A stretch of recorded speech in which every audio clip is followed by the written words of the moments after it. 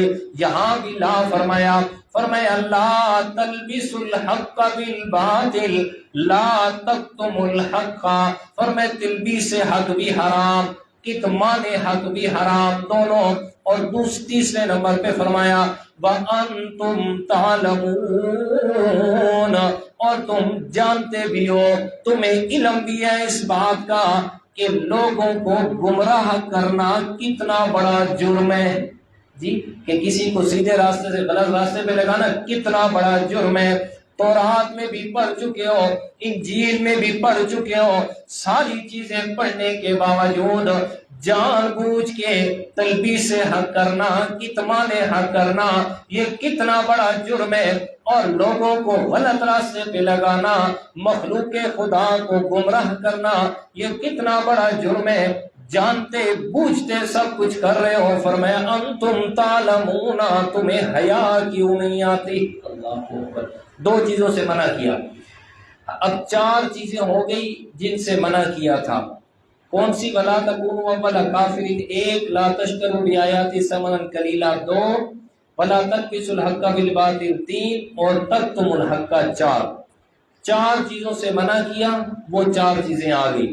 اب جن 8 چیزوں کے کرنے کا حکم دیا، ان 4 چیزوں کا پیچھے ذکر کر دیا، 5ویں چیز جس کے کرنے کا حکم دیا، فرمایا وَأَقِيمُوا الصَّلَاةَ وَآتُوا الزَّكَاةَ وَارْكَعُوا مَعَ الرَّاكِعِينَ۔ فرمایا 5ویں نمبر پہ جو کرنے کا حکم ہے وہ یہ ہے، فرمایا نماز قائم کرو، وَآتُوا الزَّكَاةَ، اور 6 نمبر فرمایا زکوٰۃ ادا کرو، وَارْكَعُوا مَعَ الرَّاكِعِينَ، اور 7واں نمبر ہے فرمایا رکوع کرو رکوع کرنے والوں کے ساتھ۔ اب نماز کا حکم دیا، اقیموا الصلاۃ، نماز کو قائم کرو۔ صلاۃ کا جو لفظ ہے نا، صلاۃ کا، چلیں یہ میرا خیال ہے پہلی دفعہ لفظ آیا اقیموا الصلاۃ جب ہم نے شروع کیا۔ یہاں اس بات کی تھوڑی سی میں وضاحت کر دوں، یہ بار بار لفظ آئے گا صلاۃ کا، 700 سے زائد مرتبہ جو نماز کا حکم ہے، تو ہر جگہ پہ نہیں، یہاں توجہ سے سن لیں۔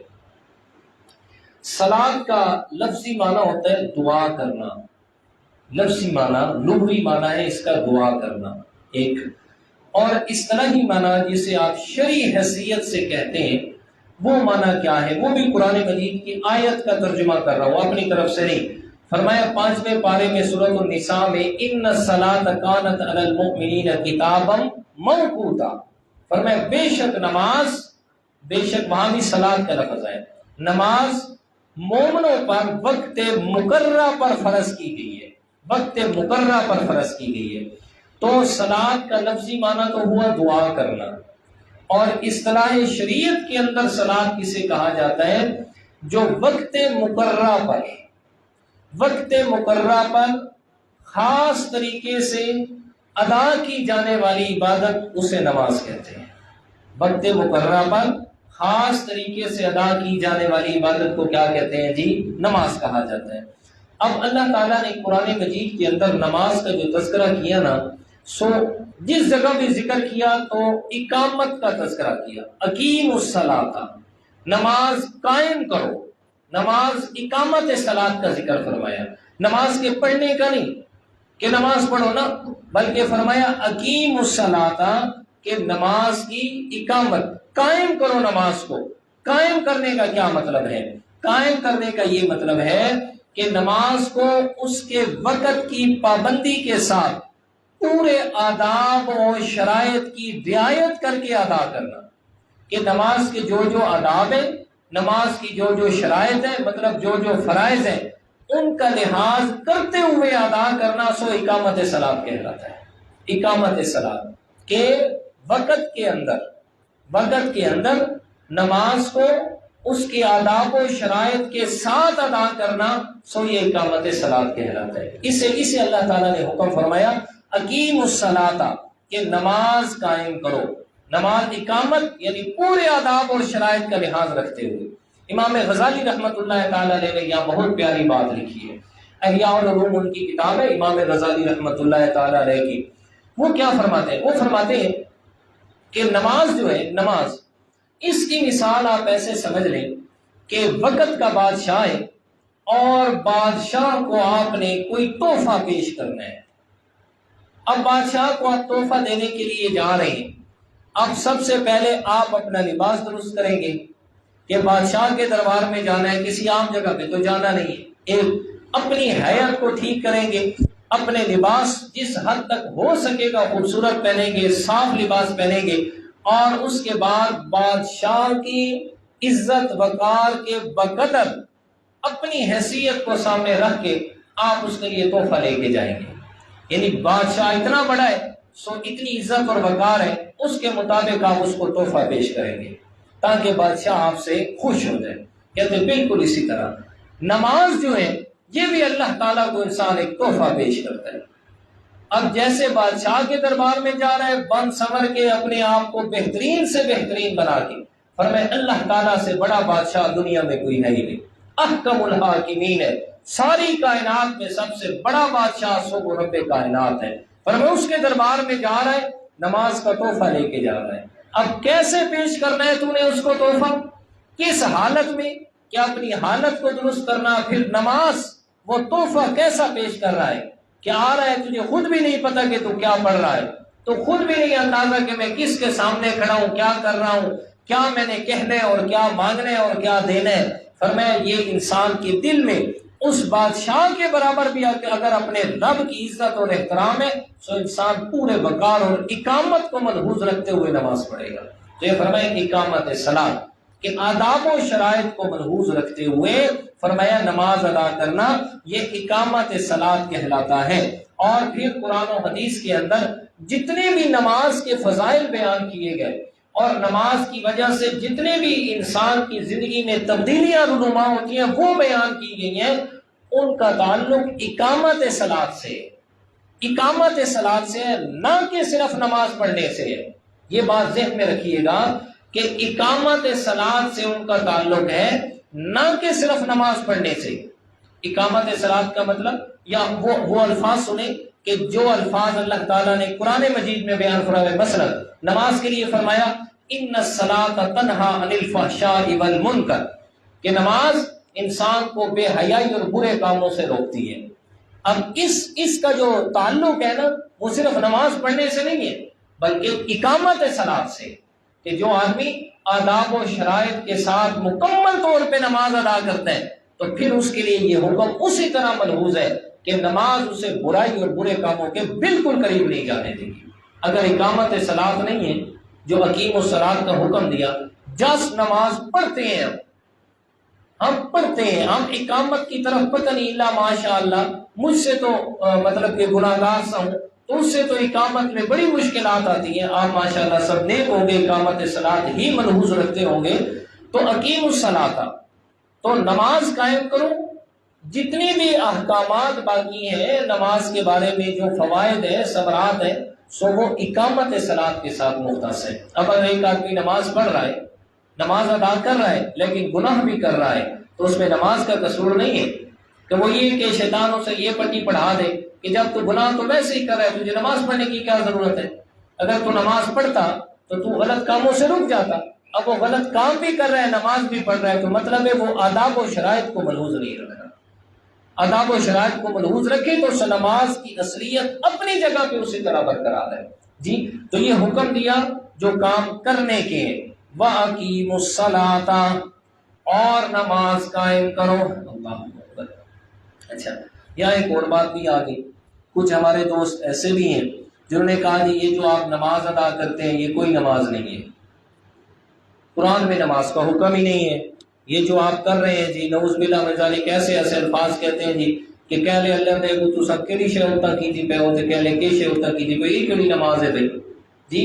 کبھی آپ اللہ تعالیٰ کی طرف جناب کیا کر رہے ہیں کیا کر رہے ہیں، ایسے ایسے الفاظ. تو ان کا جو یہ اعتراض ہے وہ صلاۃ کے لفظ پہ. صلاۃ کا جو لفظ ہے عربی زبان جو ہے آپ کو پتہ ہے بڑی فصاحت و بلاغت کی مالک ہے، ایک ایک لفظ کے سینکڑوں معنی آتے ہیں. تو صلاۃ کا جو لفظی معنی میں نے بتایا دعا کرنا، اسی طرح صلاۃ کا ایک اور لفظی معنی آتا ہے لغوی معنی لغت کے اندر صلاۃ، جسے کہتے ہیں تحریک الصلوین. تحریک الصلوین مطلب کہ ڈانس کرنا، اپنے جسم کو الٹے پلٹے حرکتیں دینا، ڈانس کرنا. تو وہ کہتے ہیں کہ صلاۃ کا مطلب تحریک الصلوین ہے، مطلب ہے اللہ کے سامنے آؤ دو چار گھنٹے کے بعد کوئی ضرورت نہیں ہے اور کوئی نماز نہیں ہے. یہ ایسے کہتے ہیں نماز کا کوئی بھی ذکر کسی جگہ پہ بھی نہیں ہے. تو میرے ابھی دوست پہ آئے ان سے میری بات ہوئی تو میں نے کہا میں قرآن کی آیت پڑھتا ہوں مانے آپ کریں. یا ایھا الذین آمنوا لا تقربوا الصلاۃ، ایک اچھا دوسرا یا ایھا الذین آمنوا اذا نودی للصلاۃ. اللہ تعالیٰ فرماتے ہیں کہ جب تمہیں بلایا جائے للصلاۃ، انہی والا معنی کرتے ہیں کہ ڈانس کرنے کی طرف، تو تم فوراً آ کے مسجدوں میں ڈانس کر لیا کرو جی. کہتے نہیں نہیں یہ معنی نہیں ہے. یہ معنی نہیں ہے تو تم خود ہی کہہ رہے ہیں پھر کیا معنی. تو خواہ مخواہ ایسے مطلب لوگوں کو گمراہ کرنا اور خواہ مخواہ کے اعتراضات، وہی تلبس الحق بالباطل، کہ لوگوں کے دلوں میں قرآن مجید کے الفاظ کو لے کر شکوک و شبہات پیدا کرنا، لوگوں کو غلط راستے اور گمراہی کی طرف لے کے جانا. فرمایا یہ اللہ تعالیٰ نے پہلے سے حرام کر دیا کہ شریعت کے کسی حکم کو لے کر اس میں لوگوں کے دلوں میں شکوک و شبہات پیدا نہیں کرنے. تو یہ اقیم الصلاۃ سے مراد وہ تحریک الصلوین نہیں ہے، بلکہ صلاۃ سے مراد کیا ہے جی؟ نماز ہے. 1400 سال سے امت صلاۃ کا معنی نماز کر رہی ہے اور نماز ادا کر رہے ہیں. اب اس صدی میں آگے ایک بندہ کہتا ہے نہیں جی اس صلاۃ کا معنی تو یہ نہیں ہے، تو کیا مطلب 1400 سال والی امت ساری جہنم میں گئی، تو ایک جنت میں جائے گا؟ تیرا منہ سونا ہے. اور اتنی بڑی جنت میں تو اکیلا پھر رہا ہوگا، باقی سارے جہنم میں. اور اللہ تعالیٰ کو اتنی بڑی جنت بنانے کی ضرورت کیا ہے بھائی جی؟ جب 1400 سال کے سارے مسلمان غلط ہو گئے اور اس 15ویں صدی کا ایک ملا یا ایک آدمی جو اپنے آپ کو ڈاکٹر کہہ رہے ہیں وہ کہتے ہیں ایک آدمی ٹھیک ہے باقی سارے غلط ہیں. اور یار کچھ تو سوچ. آپ صلی اللہ علیہ وسلم نے کیا فرمایا؟ میری امت کبھی گمراہی پہ جمع نہیں ہوگی، میری امت ساری کی ساری امت کبھی گمراہی پہ جمع نہیں ہوگی. تو پھر ایک صلاۃ کا معنی تجھے سمجھ آ گیا، پوری امت میں سے کسی کو سمجھ نہیں ہے.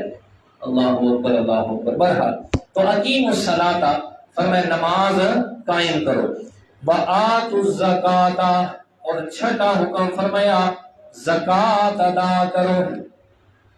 یہ نا احکامات یا اللہ تعالیٰ کے دین کو نہ ماننے کی جو وجوہات ہیں، خاص کر جو علماء یہود میں پائی جاتی تھی، یہ ان کا علاج بیان کیا ہے اللہ تعالیٰ نے.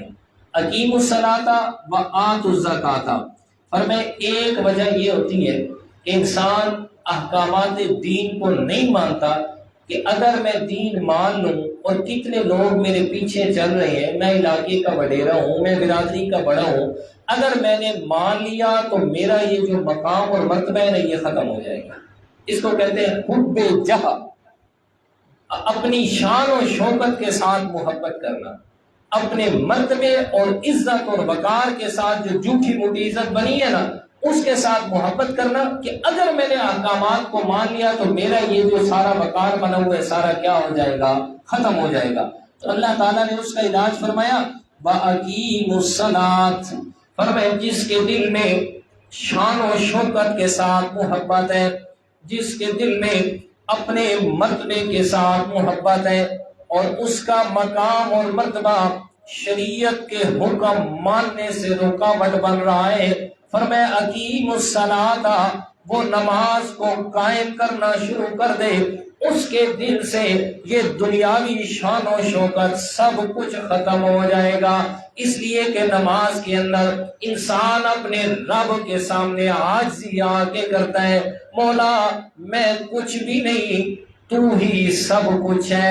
کہتا ہے نا اللہ اکبر، یہ جو اللہ اکبر کہہ کے ہاتھ اٹھاتا ہے، مولا ساری کائنات پیچھے رہ گئی، ایک تو میرے سامنے ہے، ساری کائنات ہیچ ہے، ساری کائنات کمزور ہے، اللہ اکبر، تو ہی ساری کائنات سے بڑا ہے، تجھ سے بڑا اور کوئی نہیں۔ اس کے بعد ہاتھ باندھ لیتا ہے۔ یہ جو ہاتھ باندھنے ہیں یہ انتہائی عاجزی کی دلیل ہوتی ہے، انتہائی اپنے آپ کو کمزور اور ہینا تصور کرنے کی سب سے بڑی علامت ہوتی ہے۔ مولا میں کچھ بھی نہیں، تو ہی سب کچھ ہے، میرا کوئی وقار نہیں، میری کوئی عزت نہیں، تیرے سامنے میرا کوئی جاہ و جلال نہیں، تیرے سامنے میری کوئی عزت احترام وقار نہیں ہے، تیرا ذلیل بندہ تیرے سامنے آ گیا، مولا تو ہی سب سے بڑی عزت والا ہے، تو ہی سب سے بڑا بادشاہ ہے، تیرے سامنے میں عاجزی کر رہا ہوں، تیرے سامنے میں اپنے آپ کو ذلیل تصور کر رہا ہوں۔ جو ہاتھ باندھے ہیں میں گناہ گاروں کی طرح اور میں مجرموں کی طرح تیرے سامنے اپنے ہاتھوں کو ہتھکڑیاں لگا کے آ گیا، مولا اس سے بڑی اور کوئی کمزوری نہیں ہے۔ تو فرمایا اقیم الصلاۃ، نماز کو قائم کرو، تمہارے دل سے جو دنیا کا ظاہری شان و شوکت کے ساتھ محبت کرنا ہے وہ میں اللہ تعالیٰ ختم کر دوں گا۔ دوسرے نمبر پہ فرمایا وَآتُوا الزَّکَاةَ، اور زکوٰۃ ادا کرو۔ یہ علاج بیان کیا کہ انسان کے دل میں جیسے مقام اور مرتبے سے محبت ہوتی ہے، ایسے دوسرے نمبر پہ اپنے مال و دولت سے محبت ہوتی ہے۔ اور یہ مال و دولت احکامات کو ماننے میں، اللہ تعالیٰ کے حکم کو ماننے کے اندر مانے اور رکاوٹ بن جاتے ہیں۔ اگر مانو، اگر یہ حکم مانو، اتنی میرے پاس دولت ہے، اتنا پیسہ ہے، اتنا روپے ہے، تو وہ ساری چیزیں کہاں جائیں گی؟ کچھ حلال سے، کچھ حرام سے، کسی طرح لوگوں کے حق مار مار کے کروڑ پتی بن گیا، پھر اس میں سے تو مجھے مال خرچ کرنا پڑے گا، یہ تو مجھ سے نہیں ہوتا۔ فرمایا یہ مال کی محبت انسان کو سیدھے راستے پہ لانے میں رکاوٹ ہے۔ فرمایا یہ علاج بیان فرمایا وَآتُوا الزَّکَاةَ، زکوٰۃ ادا کرو، تمہارے دل سے مال کی محبت ختم ہو جائے گی۔ اللہ اکبر۔ اور یہ خاص کر جو ذکر کیا نا یہود کے بڑے بڑے علماء کے لیے نا، ویسے تو قرآن مجید ہر ایک کے لیے ربط کے طور پہ عرض کر رہا ہوں، چونکہ ان کے کرتوت جو تھے نا یہی تھے۔ ہاں آپ علیہ الصلوۃ والسلام ہجرت فرما کے مدینہ منورہ آئے، یہود کے علماء نے ماننے سے انکار کیوں کیا؟ اس لیے انکار کیا اگر اس پیغمبر کو مان لیا پھر ہماری شان و شوکت ختم، ہماری یہ جو اتنی بڑی چودراہٹ بنی ہوئی ہے یہ ساری چیزیں ختم ہو جائیں گی۔ تو فرمایا پیغمبر کو نہ ماننے کی وجہ بھی ان کی مالی وجہ، نہ ماننے کی وجہ بھی ان کی چودراہٹ تھی، دنیا کی شان و شوکت تھی۔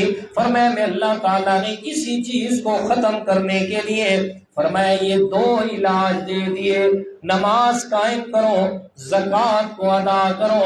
فرمایا تیسرا حکم وَارْكَعُوا مَعَ الرَّاكِعِينَ، اور انسان کے دل میں کسی حکم کو نہ ماننے کی تیسری وجہ اس کا نام ہے حسد۔ کیا ہے جی؟ حسد۔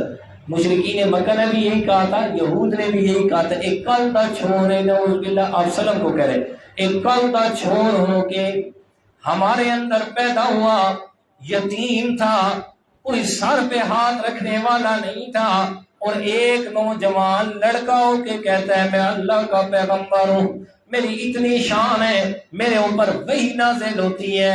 یہود نے کیا کہا؟ یہ جناب اسماعیل کے خاندان سے، ہم اسحاق کے خاندان سے، اسماعیل کے خاندان کو کیوں مرتبہ مل گیا؟ حسد کیا، ماننے سے انکار کر دیا۔ فرمایا یہ حسد بڑی وجہ ہوتی ہے، فرمایا انسان کو حق بات ماننے سے دور کر کے رکھتی ہے۔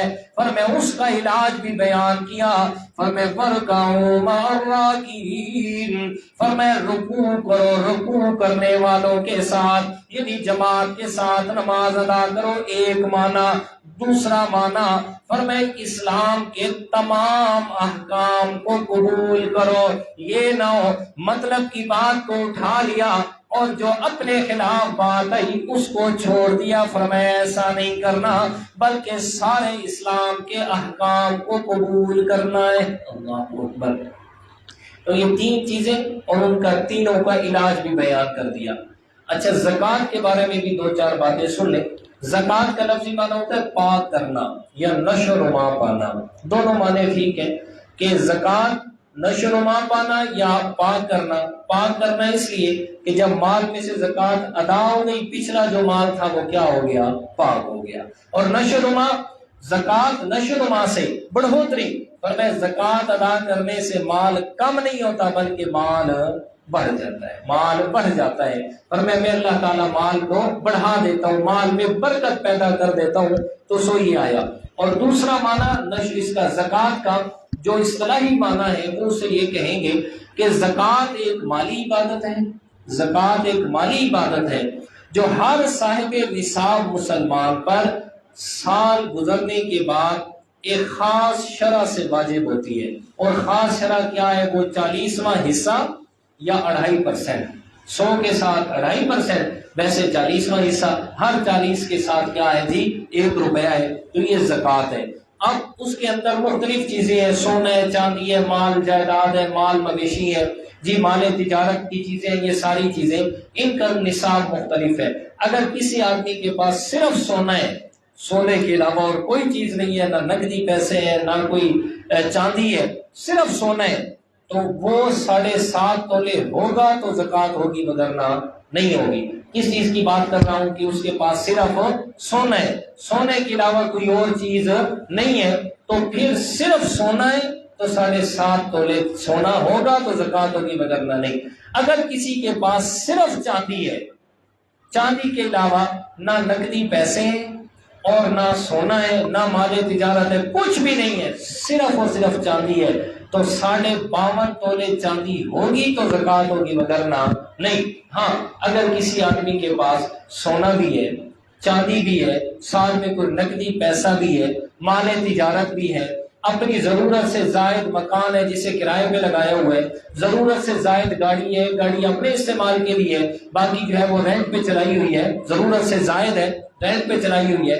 اچھا یہ وہ ساری چیزیں ہیں کہ جو مال نمو ہے، جن کے اندر بڑھوتری کمی بیشی ہوتی رہتی ہے، تو یہ ساری چیزیں ہیں۔ تو اب زکوٰۃ کیسے ادا کریں گے؟ اب زکوٰۃ ایسے ادا کرنی ہوگی، ان ساری چیزوں کی قیمت لگائیں گے، سب چیزوں کی قیمت لگائیں گے۔ سونے کی قیمت اتنی، چاندی کی اتنی، مطلب کہ مکانات ہیں ان کی آمدنی اتنی، یہ ساری چیزوں کی قیمت لگائیں گے، اور قیمت لگا کے پھر دیکھیں گے کہ اگر ساری چیزوں کی قیمت 52.5 تولے چاندی کے برابر ہے تو اس پر زکوٰۃ واجب ہوگی، اگر 52.5 تولے چاندی کی قیمت سے کم ہے تو پھر زکوٰۃ نہیں ہوگی۔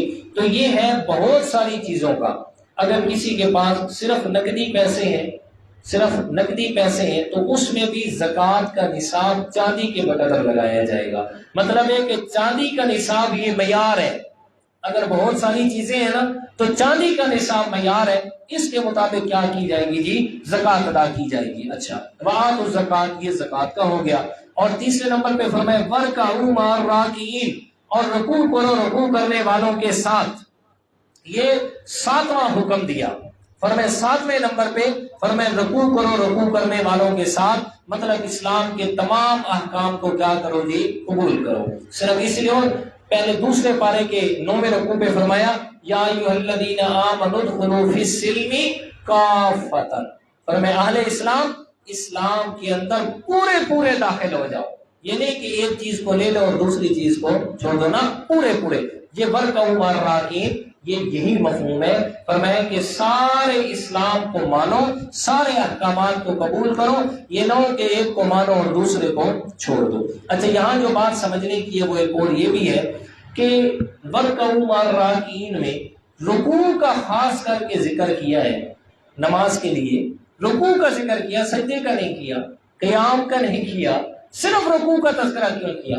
اور صرف رکوع کا ذکر کر کے مراد نماز لیے یا دین کے سارے احکام لیے؟ تو صرف رکوع کا ذکر کیوں کیا؟ تو اس میں مفسرین کرام نے بڑا پیارا جواب دیا ہے۔ فرمایا یہ جو رکوع ہے نا، نماز میں رکوع، یہ میرے پیارے پیغمبر کی امت کی امتیازی شان ہے۔ آپ سے پہلے جتنی امتوں میں بھی نماز تھی نا، ان میں رکوع نہیں تھا، ڈائریکٹ سجدہ تھا۔ جی قیام اور پھر سجدہ، یہ جو رکوع اللہ تعالیٰ نے لازم کیا، یہ آپ صلی اللہ علیہ وسلم کی امت کی امتیازی خصوصیت ہے۔ اس امتیازی خصوصیت کا تذکرہ فرمایا علماء یہود کو بتانے کے لیے۔ فرمایا تم نہیں مان رہے نا، تو دیکھو اس پیغمبر کو جو میں نے عبادات لازم کی ان میں یہ امتیازات بھی ہیں، یہ ان کی امتیازی خصوصیات ہیں جو آپ کے اندر نہیں تھی۔ فرمایا اس لیے ورکعوا مع الراکعین عام لفظوں میں ہم جو کہا جاتا ہے، بندے دے بچے بنو تے اس پیغمبر دے پیچھے چلو، ادھر ادھر جانے کی ضرورت نہیں ہے۔ فرمایا ورکعوا مع الراکعین، تو اس لیے رکوع کا ذکر کیا، رکوع کا ذکر کر کے ساری نماز مراد لی، اور خاص ذکر کرنے کا مقصد کیا تھا کہ آپ علیہ الصلوۃ والسلام کی امت کی امتیازی شان کا تذکرہ کیا کہ آپ کی نماز میں اس کا ذکر نہیں تھا رکوع کا، سو اللہ تعالیٰ نے یہاں کیا کر دیا، رکوع کا تذکرہ فرما دیا۔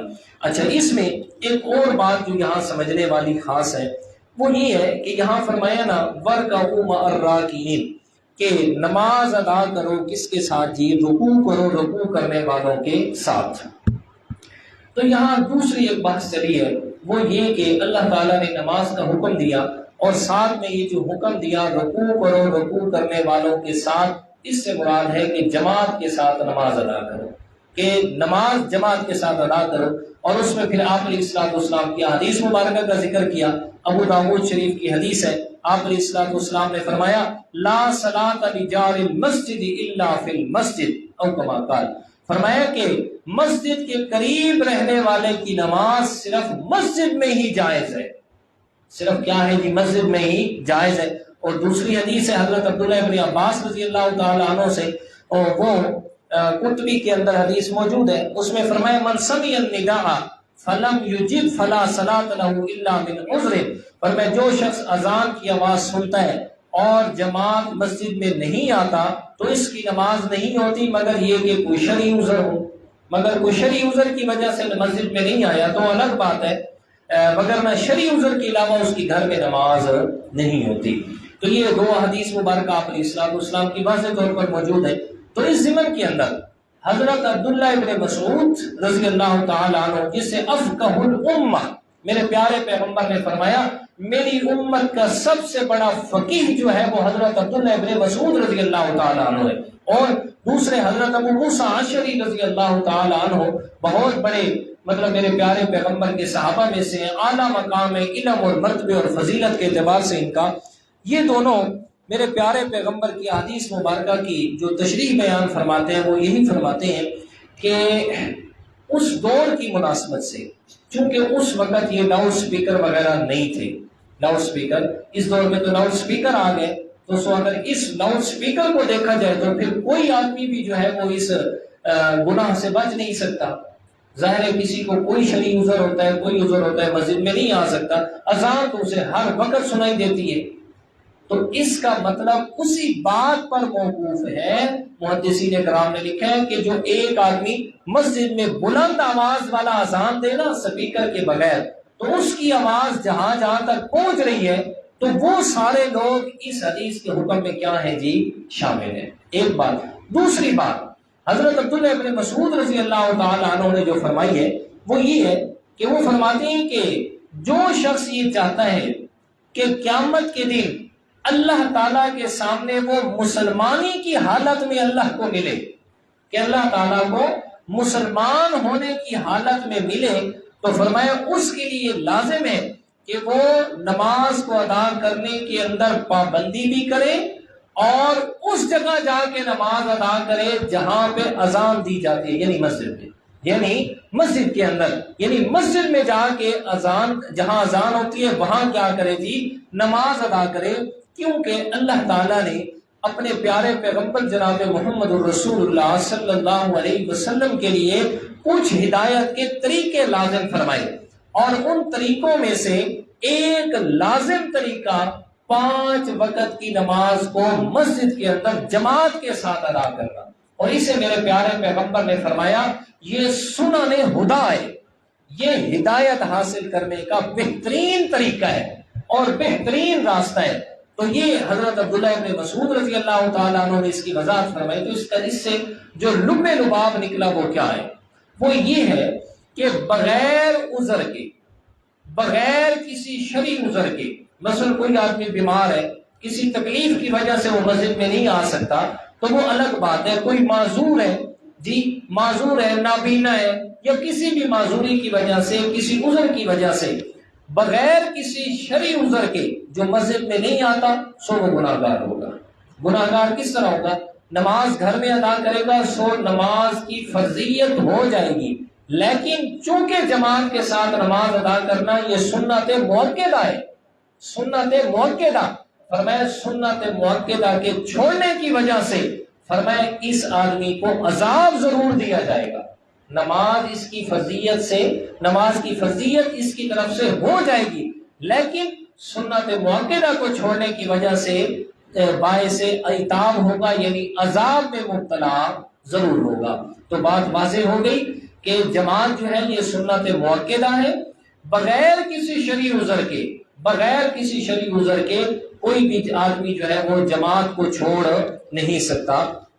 اس کے بعد اگلی آیت کریمہ فرمایا اتأمرون الناس بالبر وتنسون انفسکم وانتم تتلون الکتاب افلا تعقلون۔ فرمایا اتأمرون الناس، کیا تم لوگوں کو حکم دیتے ہو بالبر نیکی کا، وتنسون اور بھول جاتے ہو انفسکم اپنے آپ کو، وانتم تتلون الکتاب حالانکہ تم تورات بھی پڑھتے ہو، حالانکہ تم کتاب کی تلاوت کر رہے ہو، پڑھ رہے ہو خود، افلا تعقلون سو تم عقل نہیں کرتے ہو۔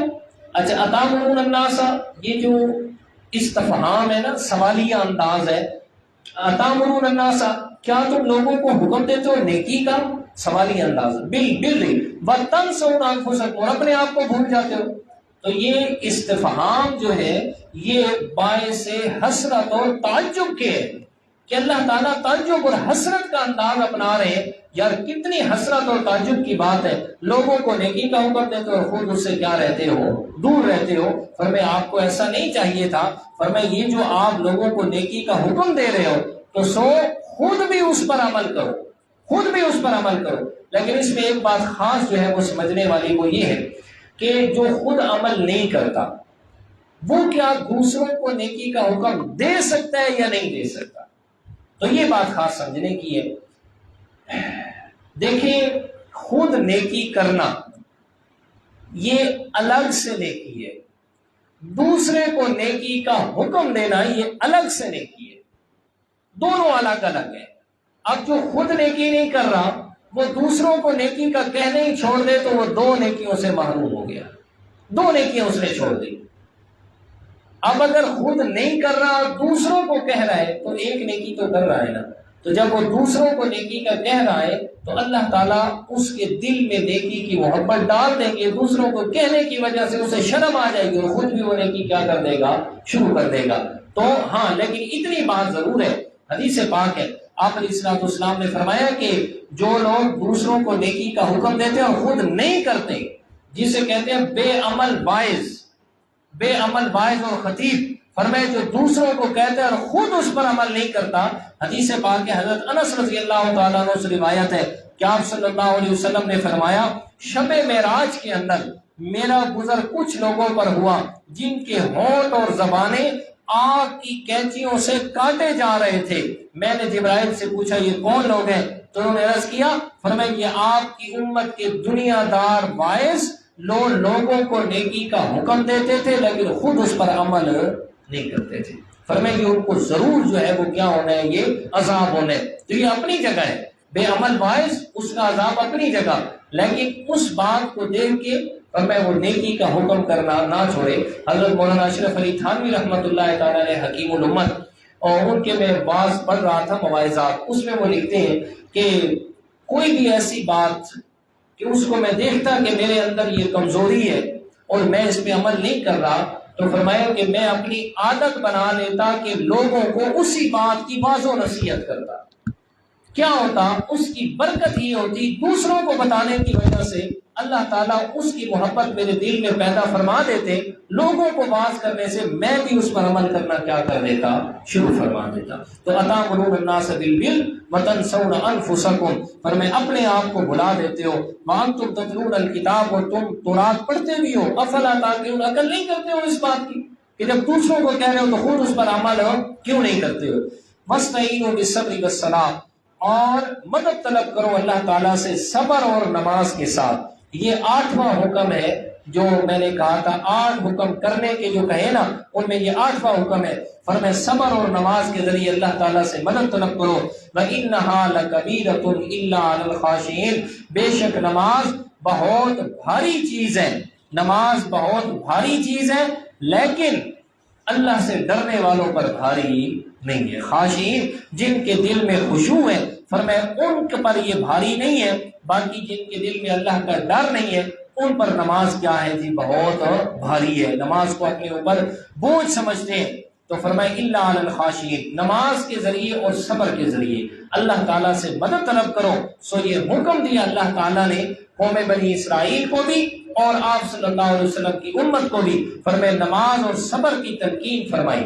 فرمایا نماز کو ہمیشہ ہر لحاظ سے اس میں کمی کوتاہی نہ آنے دو، اور پھر آنے والی مشکلات پہ صبر کرو، میں اللہ تعالیٰ کی مدد تمہارے شامل حال رہے گی۔ 2 چیزیں لازم کر لو، ایک صبر اور دوسرا نماز۔ تو اللہ تعالیٰ نے مصائب پر کس کا حکم دیا؟